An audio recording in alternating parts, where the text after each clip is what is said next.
Hello, Avalor. Welcome to our third episode in our Magic Rhythm podcast from our Elena of Avalor Discord server. Happy Dia de los Muertos is my favorite day. We have an amazing episode tonight, celebrating, of course, our new Dia de los Muertos episode, Return of El Capitan. So exciting. Speaking of exciting, did everyone get a chance to do the awesome What is your Elena of Avalor name on our Twitter page? Mine was Chancellor Esteban Sirena of Avalor. What did you girls get? Mine was Julio Sword of Satu. Mine was Gabe Sirena of Coronado. Mine was Amelie Jacquin of Nueva Vista. Oh, you guys got nice. Good ones. What the heck? I got Bobo, Marigold of Maru. What? Chrissy? That's like the best one. Queen of the Zanies. Come on. I'm the top banana. I love them. All right. Joining me tonight are our podcast princesses. Hi, guys. I'm Chrissy, all the way from New Zealand. And I'm Jenny from Southern California. I'm Amelia from Southern Oregon. I'm Georgia from Greece. I'm Becky from Germany. Welcome, everyone. Wherever you are in the world, thank you for your continued support. We are truly appreciative. Okay, do we have a spookily awesome episode tonight? I'm talking discussions, plots, character spotlights, info on the holiday, and an awesome Dia de los Muertos activity that you're going to want to get your hands on. So make sure you get comfy, listen in, because It's time to celebrate. okay, guys, let's play a fun little game to get into our podcast tonight. It's called the 10-word summary game. I'm going to start with a word, and we have to say 10 words to summarize this week's episode. Let's get this started. Francisco. Feels. Spirits. Friends. Mission. Defeating. Viejo. Wait, what was that? Vigilantes. Oh, I didn't hear what Jenny said. I'm sorry. Spanish word viejo means old. Old man. Ah, Vigilantes. sealed. Monster. The sealed monster. Oh my gosh, what the heck? Francisco feels spirits. Friends, mission, defeat. A hero, Vigilantes, sealed monster? All right. Close enough. Okay, good one, girls. For the first part of our episode, we'll be reviewing the new Dia de los Muertos episode, Return of El Capitan, directed by the amazing, awesome, the one, the only, Nathan Chu.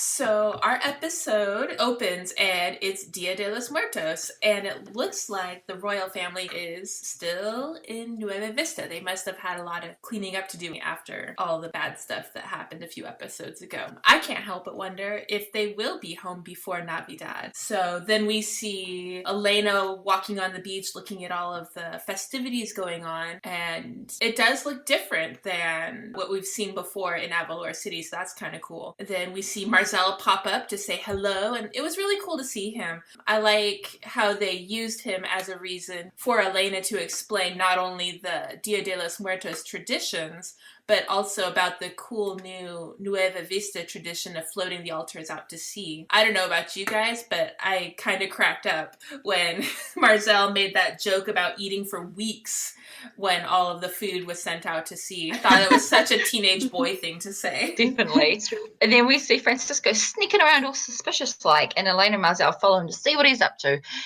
And then Elena starts fussing, kind of like her abuela, Luisa, strong family resemblance, about him carrying a heavy box. But Francisco protests and says he can lift that box. So then Elena inquires about what Francisco is doing, and he tells them that he is making an altar for his best friends. He then tells a story of how they were on a mission and his ship capsized and he was the only survivor, and that he believes that their deaths are his fault, which is really sad because he had to secretly carry around all that guilt for years. I know, and then we see him getting kind of emotional, and that really tugged at my heartstrings. Then Elena, of course, because she's Elena and is just so sweet, she comforts him. But then that sweet moment is followed up immediately with his old college buddies popping up to razz their old friend, which is just so funny. I really liked their dynamic even from the very first second we met them. And I have to mention that we have some really cool guest voices in this episode. We have Jorge Gutierrez and Freddy Rodriguez, who pull off a really great performance of El Guerrero and El Místico, respectively. So following that, it wouldn't be a Dia de los Muertos episode if there wasn't everyone being shocked that Elena reveals she can see ghosts. The ghosts are even surprised, and as we suspected, Francisco was surprised too. Even Marcel thought she was joking, but Elena proves that she's telling the truth by sharing their code names, El Guerrero and El Místico, and I loved this part when Francisco's shock at her new to him power quickly changed into this excitement, like a little kid. Like his face lights up when he realizes she's not joking and she's not crazy. She's telling the truth. But he greets his friends with so much joy and excitement. It actually got me just a little emotional in that moment. And his friends return the greeting just as, like, they drop the joking and return it very, very sincerely. And we learned that Francisco's code name was El Capitan. So it turns out that these three had a secret. They were a team of fighters, of secret heroes, and they kept their code names to themselves. And that's revealed through a song by no one but Francisco himself. It's always nice to have the abuelo sing. So he reveals that when they were young, he and El Guerrero and El Místico were this team of young nobles who secretly fought the forces of evil. Because as nobles, they could not become heroes. El Guerrero was their fighter. He had all the sweet moves, while El Místico was their scholar. He was the brains of the team. Meanwhile, Francisco, or El Capitan, as we learned that his secret codename was kind of the leader. He had a little bit of everything. And it really makes sense how he was the one to give Elena all this advice about leadership in the first episodes. All right, so the mission that was to find a magical seal that was made by a Maruvian wizard to prevent a sea monster from returning to Avalor and taking it over. That monster was called Makoko, and it was banished to the sea by the wizard. And seriously, I don't know if it's just me, but doesn't the Makoko remind you a bit of the eels from The Little Mermaid, like Flotsam and Jetsam? Yes. Yes, What was their names? Does anyone know their names? Yeah, it's Flotsam and Jetsam. Oh, wow. Yeah, and both heads are voiced by Rob Paulson. Yep. Then we see Francisco's friends. They want to finish the mission, and Francisco wants to honor their memory and make up for the past mistakes. He unleashes those beautiful, sincere puppy dog's eyes on Elena, giving her a taste of her own medicine. And Elena turns into a true mother hen after that busts over him. Since, like, in the best way possible, of course, she's worried, because he is older. She just wants to make sure he's okay. It's kind of sweet. Yeah, and then so Francisco explains that the map they needed was on their ship, which now means that the map is underwater because their ship capsized.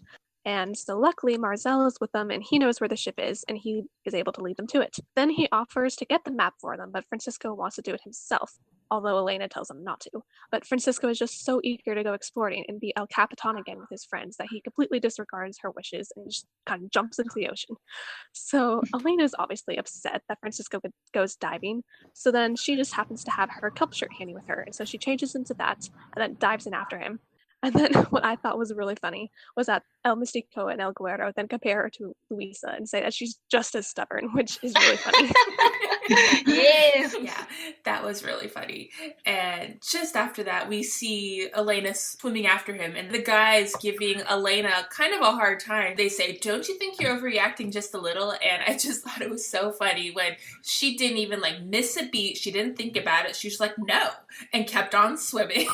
And once again, we see Elena's impulsive instinct directing her, and it sort of creates this self-fulfilling disaster prophecy because something that she did on instinct and impulse triggered events that could be really bad farther on. And in this case, not only did she startle her poor abuelo, which made him lose focus and the breath he was holding, but she knocked a heavy door onto the heads of the huge, creepy monster and wakes it up, which, of course, follows them. Of course, Elena is not really letting Francisco do anything that he is used to doing. So obviously it's frustrating for him, which is something I'm sure Elena has had her dose of before as well from other people. Yeah, and then so the sea monster wakes up and then follows the ship. And we learn that the monster has been waiting for someone to come for the map all these years and lead them to the shield, which means they've probably been waiting a long time since this was back when Francisco was in his youth, and then there was the 41 years in the portrait. So they've been waiting for a while. Oh my goodness, that's true.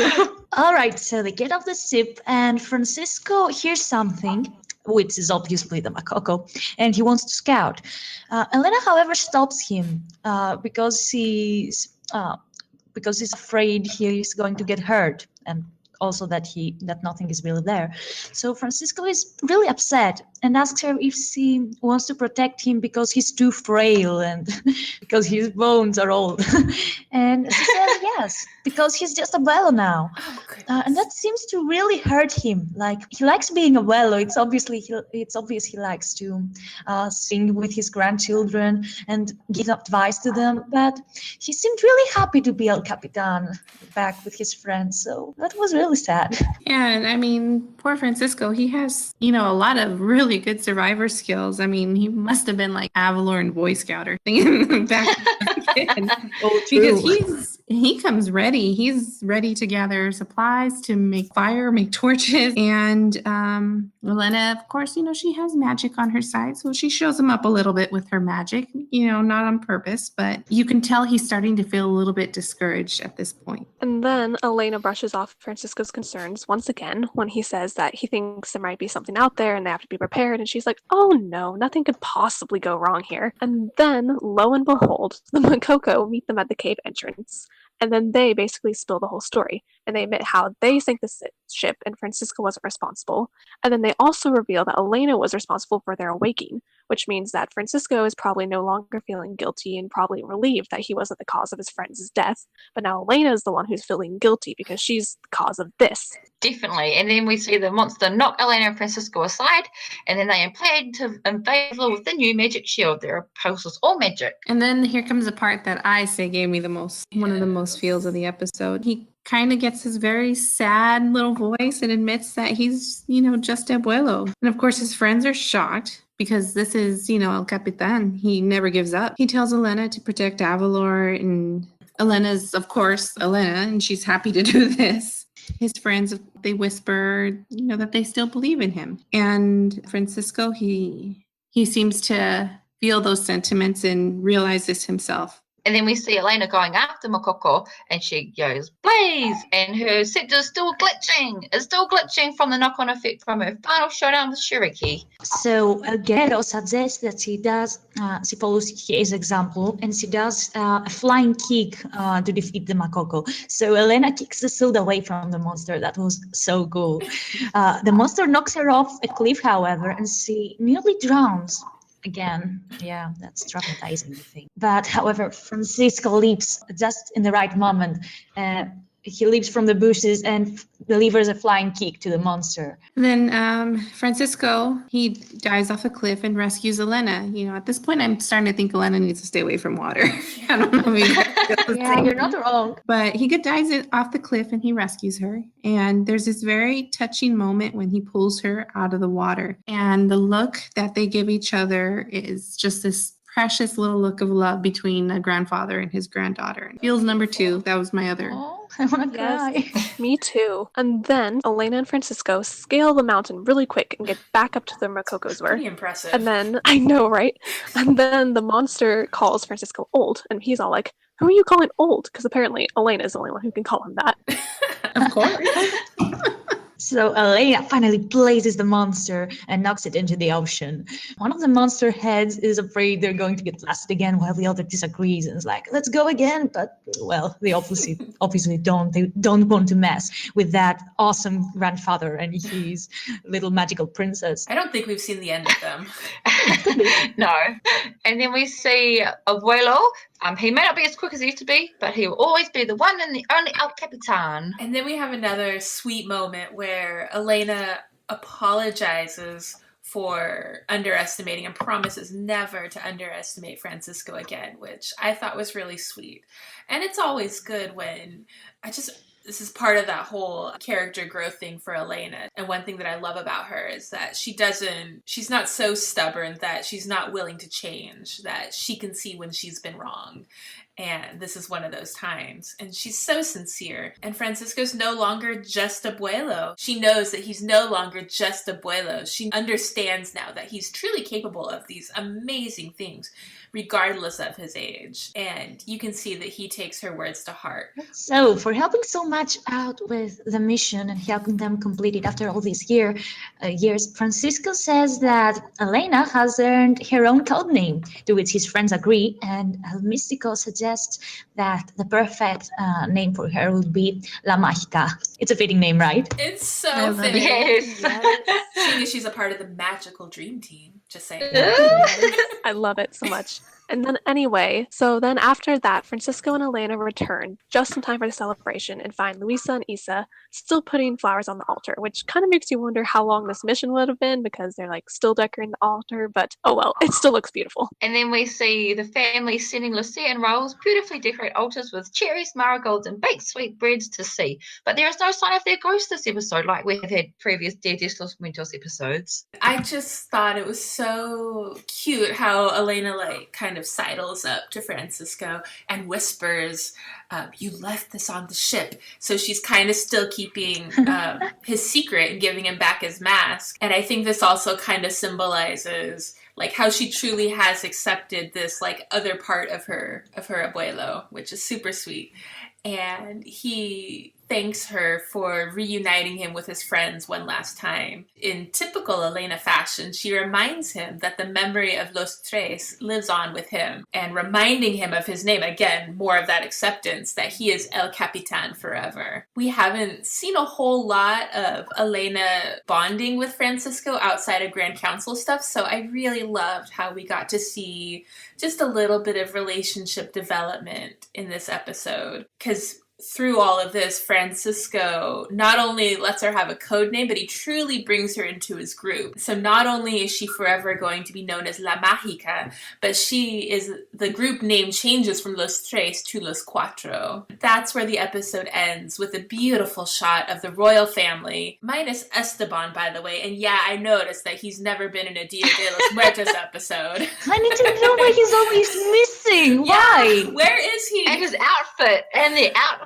Yes, we want to see Esteban in Dia de los Muertos. Where? Anyway, sorry, but I digress. But most of the royal family watching Lucia and Raul's altars floating out to sea. So that was a wrap. And guys, what was your favorite part? Mine was the song. Did you guys see Francisco whip up those stairs on the temple? And parallel to that was Elena and Princess was huffing and a puffing trying to get up, and yet Francisco and this one was just like boom, bam, baby, I'm up and I'm down. Oh my gosh. Awesome. My favorite part was actually just that sweet moment between them. I absolutely melted over it. It was just so sweet and so pure, and something that captured that special bond between a granddaughter and her grandfather. So my favorite part was probably actually when El Místico and El Guerrero were comparing Elena to Luisa, because I just thought that was really funny. And also it hints about more kind of in their past. So I'm guessing Francisco and Luisa must have already been married at that time. And I just kind of wonder what El Guerrero and El Místico thought of her and their relationship, if they always teased him about it or something. And I just really like getting to know more about Francisco and his youth, and Luisa even in their youth. And I just like that kind of flashback and a bit of info about that. And so I think that was probably my favorite part. Oh my gosh. Jenny and Amelia just mentioned my favorite part. I have to admit that. Yeah, we have to say that El Guerrero and El Místico were totally Francisco's wingmans when it came to his relationship with Luisa. Yeah, it was really nice how they compared Elena to her. It seemed really organic, a really nice quote, just in the right timing too. Yeah, I loved how we saw how young Francisco looked, both in the painting and the flashback. He looked like Esteban. Yeah, true. There is a strong family resemblance. So my favorite part, it would have to be the action. I really enjoyed especially seeing Francisco just doing all those cool ninja moves and just The flying kick. Yes, the flying kick and the backflips and just like, wow. I'm sorry, but now my imagination has run wild with me and I totally get where Mateo has been learning all of his great moves lately. I think Francisco's like offering martial arts lessons or something in the back. Headcanon accepted. Yes. We posted on our Instagram yesterday just asking what some of our followers thought of the episode, and this is a fan favorite. One person said that this is one of the best episodes so far, and another person said they thought that the two-headed monster looked like Ursula's eels. I thought that was funny. Yes! High five! Great minds think alike. And another person said they just finished watching the episode and they loved it. Yet another said that Elena's grandfather was great in this episode, especially saving his granddaughter. And this was one of the old golden morals of do not underestimate anything. So it seems like it's pretty unanimous across the fandom that this was an amazing episode. Oh my gosh, that was such a sweet episode. Another beautiful Dia de los Muertos episode, from the animation of Los Tres Amigas to the amazing adventure they embarked on. And of course, Mr. Francisco Flores, aka El Capitan. Speaking of Francisco, Amelia, did you want to start our character spotlight this evening? Yeah, so today's character spotlight is Francisco. So, Francisco has always been one of the major reoccurring characters in the series, but it's been a really long time since we've had an episode that sort of centers on him. I think the last one was Island of Youth, with the side story about him and Isabel competing over which version of the birthday song they should play at Esteban's party, but I feel like that was kind of more of a side plot, so it was good to see him as a central character this time. Okay, so what we know about Francisco from all the past episodes is that he is a very sweet, kind-hearted man and an excellent abuelo, and he is always there to give Elena advice and look out for her best interests. However, in this episode, we get to learn a lot more about his past and his personality even, due to the interactions he has with his friends and with Elena. As we've already said, the episode starts out with Francisco sort of sneaking away, trying to make an altar for his two friends, El Guerrero and El Místico, and Elena sees him and asks what he's up to. That's when he begins to divulge how in his past he was part of the Los Tres, a vigilante group he formed with his friends, until their boat mysteriously sank and his friends drowned. And I find it interesting and also extremely sad how Francisco believed their deaths to be his fault, and he had to carry that weight around for so long. Yet he seems to accept his mistake, and he knows that there's nothing he could have done to make the situation any better, and he's decided to cherish their memories instead of wallow in guilt, which kind of draws on the serene wisdom we've seen him display in past episodes. But once he discovers that Elena can see ghosts, which he handles remarkably well, by the way, he also discovers that his friends are there, and we see a new youthfulness about him that hasn't really been present for any of the other episodes. Like, just knowing his friends are there, again, completely rejuvenates him, so much so that he's doing all sorts of crazy front flips and back flips and dance moves despite Elena's warnings.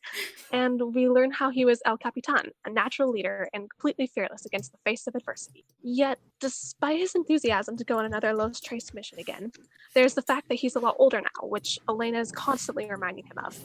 But he remains stubborn, insisting he can still do everything he used to, until the end when he believes he truly cannot be anything other than just a abuelo, which is really sad because he looked so heartbroken and disappointed. But one of Francisco's most admirable traits is that ultimately he stays optimistic and hopeful, which is why in the next scene he picks up the mask again and goes to try to help Elena, despite knowing that he is older and things are different now. Yet he still manages to bust out some pretty agile moves for a man his age, which surprises both Elena and himself, I think.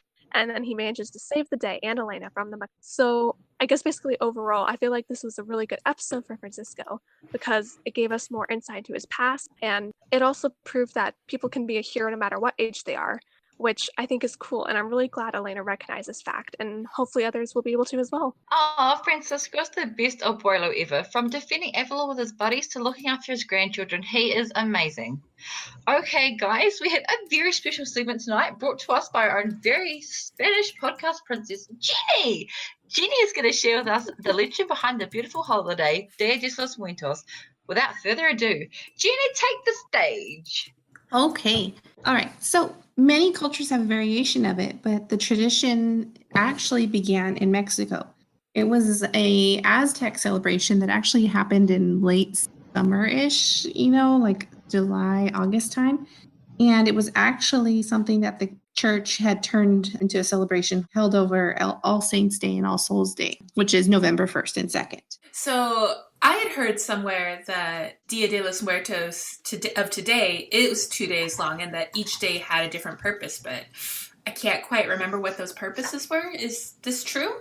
It is actually. So it officially starts, right at midnight, November 1st. And the first day is actually the day that most people remember children and babies and, that may have passed on. We call them Los Angelitos, which are like the little angels. Oh. And on November 2nd is when, what most people picture Dia de los Muertos, which is where we celebrate and remember all of our family members, regardless of their age. And a lot of people, it's surprising because we come in with the skeletons and, the skulls. And it's actually a way that we honor our dead, because to us, it's insulting to be grieving all the time over their loss. We're there to celebrate their life. And so in order to do that, we celebrate with lots of activities and we have lots of music and food and we are together with our family. We often discuss things about people that we've lost and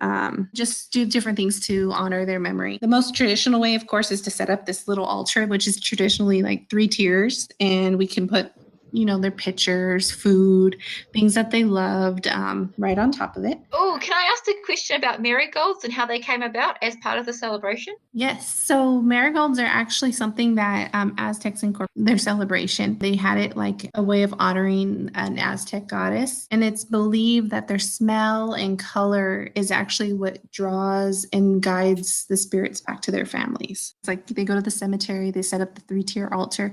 I do something a little bit more low-key in my own home. We usually set up a little thing, usually like on our countertop or our table, and we have pictures. I don't have a whole lot of family members that have passed away, but like my mother-in-law, my great-grandmother, and my grandfather were all people that have, passed away recently. So this year, me and my family will be setting up a little thing where we have, food that my mother-in-law used to love to cook and a drink my grandfather really enjoyed to just have this day to remember them. Just as a little side note, not really related to Elena, but at Disneyland, actually, I went there recently. They're actually doing this really cute little way of celebrating Dia de Muertos, which is they kind of had like this area in California Adventure where they have the little chains hanging around this table, and the table has a bunch of little cards, and it basically you write down, a memory or something in honor of a loved one, and you can tie it onto the little chains. And, when me and my family went there, we just thought it was so cute because this room was literally filled with so many little notepads honoring, people's loved ones and,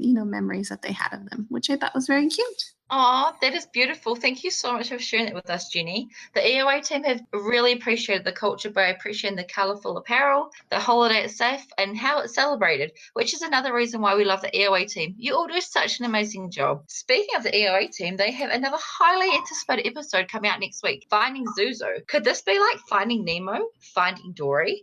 Do Team Avalor have to swim the vast ocean and arrive to P. Schumann 42 Wallaby Way, Sydney? Okay, at least that's close to me in New Zealand. Okay, Georgia, what info do you have for the upcoming episode? All right, so according to the summary of the episode, Zuzo goes missing in the spirit world, and Elena enlists the help of other spirit guides to find him. We have seen a little clip of the episode with Bobo, now king of the Zanies, having a song on his own, where Cacahuate appears. So he probably is one of the spirit guides that Elena asks help from. So Cacahuate, he seems to be a bit feisty with Bobo during the sneak peek. I really wonder, will he be more confident in this episode? Has he even forgiven Bobo for all the trouble he has caused in the last episode? Maybe they work together. It will be interesting. All right, so apparently Orizaba's voice actress is coming back, and Elena mentions her in the sneak peek as well. So she's the one who kidnapped Zuzo. I really wonder if that's for revenge, or it's some kind of ransom for the Scepter of Night jewel, or simply she holds a grudge, as Zuzo mentioned in Spirit Monkey Business. We just have to find out. Also, the question that everyone has is whether Matteo will be in this episode because he wanted so bad to meet his spirit guide. And I don't know, it would be nice to see him interacting with him. And of course, we got Bobo, who has his own song, the Top King Banana. It's amazing. It's courtesy of the Disney Channel UK. It's hilarious. No wonder he got his own song. It was really fun. And also, the whole spirit guide deal reminds me that Greg Zerper mentioned that an evil spirit guide would appear a while back on Twitter. Is this the episode that spirit guide appears, or will that be season 3? Ooh, how exciting. We have so many speculations for this episode. Okay, listeners, turn up your headphones as we have a game for you. Okay, guys, we have a new segment tonight. Name that Avalor tune, where you, our listeners, have the chance to play along. Each week, we're going to play a series of sound bites from the show to make a quote or a phrase, and we want you to tell us what songs they come from. All right, let's get started. If she could leave The voice inside, it's the right thing to do. Okay, guys, did you get that? One more time. If she could leave The voice inside, it's the right thing to do. Do you know what all 4 songs are? Tweet us your answers. Ooh, speaking of tweeting, do you know what time it is? It's Twitter time! After the last podcast, we posed a question on our social media accounts asking if you thought that Naomi's behavior was justified in tides of change. And we received some great responses. Honeysuckle Jasmine said, yes, the Sirenas murdered her grandpa. I understand her position, and I'm glad that they've changed. Dana Isabella said, absolutely, her family was killed, but she can't dwell on it, but rather take action for a better future. The Halimator said, nah, I mean, Naomi lost her grandfather. Big whoop. Elena had both of her parents killed. And then we have Cast a Spell with Me, who said, I definitely think her feelings were valid, but she blew it out of proportion. Her lack of perspective led her to abandon her friends to fight alone. So feelings, justified. Behavior, not so much. Oh, whoa. Becky, ain't Cast a Spell with Me your account? Yes. Figured. It was an amazing answer, that's why. Sorry. Actually, now that we're on the topic, I was kind of hoping to find out what some of you girls thought. I definitely think that it's understandable she was feeling hurt, just as her grandfather was killed. But the thing is, you can't really judge someone for their past mistakes, especially if they are really sincere or apologetic, and definitely remorseful, and of course are wanting to make a change for the better. Yeah, like I really agree with you because I know that family is really important, but like also I feel like Naomi should be open to more change and like a lot of different things that could come from the future benefits of a treaty with the Sirenas. So I feel like she may have been overreacting a little bit, but we don't really know the connection she had to her grandpa, so I guess I can't really judge unless I was her. Ooh, those are some really good points. I agree with a lot of what you said. I feel that Naomi's feelings were valid because, I mean, yeah, even if she never met him and it happened years ago, it still is hard knowing that something like this resulted in a loss to your family. But there was a lot of evidence that the Sirenas had changed. Not to mention the fact that they sort of saved her life from Shariki and Elena's life and all of her friends and her mom and dad's life in the big battle. So she just kind of stayed really narrow-minded, and I was a little disappointed in her. But there's always hope for tomorrow. So anyway, guys, let's go ahead and move on. On our last podcast, we told you about the quiz that our very own amazing Amelia created to help us determine which Elena of Avalor character you are. And of course, all of us podcast princesses took it, and our results were actually pretty interesting. So Chrissy, Georgia, and Jenny all got Elena, our outgoing, big-hearted, natural leaders. And Amelia and myself both got Isabel, the thoughtful, problem-solving, lovable bookworm. So apparently we're all more alike and sisters than we realized. Isn't that sweet? Aww. Yes. Yeah. Anyway, Make sure you check it out on Twitter if you haven't done so yet, and comment your answer because we really want to hear from you. It is such an amazing quiz. Thank you, Podcast Princess Amelia. Make sure to give it a go to see what character you are. Okay, Becky, what are our announcements this week? Okay, so we have a lot of super fun stuff coming up, especially on our social media accounts. We're going to be doing a series of videos spotlighting our podcast princesses. We'll post one video, on Twitter and Instagram, just introducing us, and it's going to be really fun. And over on Twitter, we're going to be posting a Dia de los Muertos themed word find that was designed and created by our own podcast, Princess Chrissy. Make sure you check it out and get your copy. It's going to be a lot of fun for you or your kids or whatever. Just a cool resource. Okay, now that announcements are out of the way, I am so excited to share this really cool tidbit of news that I heard with you girls. I don't know if you've heard yet, but a little bird told me, or, Twitter, which is sort of like a bird, but have you heard the news that according to Craig Gerber, next year's special is going to take place during Avalor's Carnival? Whoa! I'm so excited for that, actually. I am too. Me too. That's still pretty amazing. Yeah, I was super excited. And the songs are going to be all inspired by Brazilian music. Oh my gosh, imagine the costumes. Dying. Yes. The costumes, the music. This is going to be so exciting.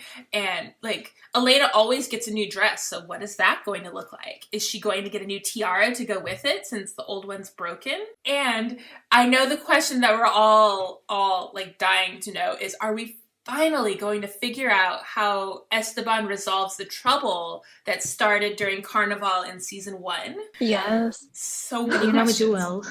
Right? I think we're all wondering that. All right. Oh my gosh, we're so excited! This is insane. Thank you, Becky. And a huge thank you to the rest of the podcast princesses. Recap, you had it all here first. Reviews, speculations, character spotlight.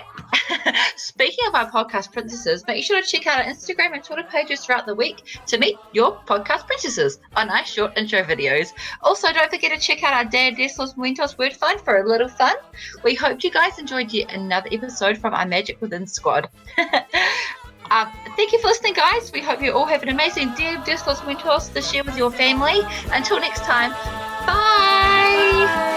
Bye!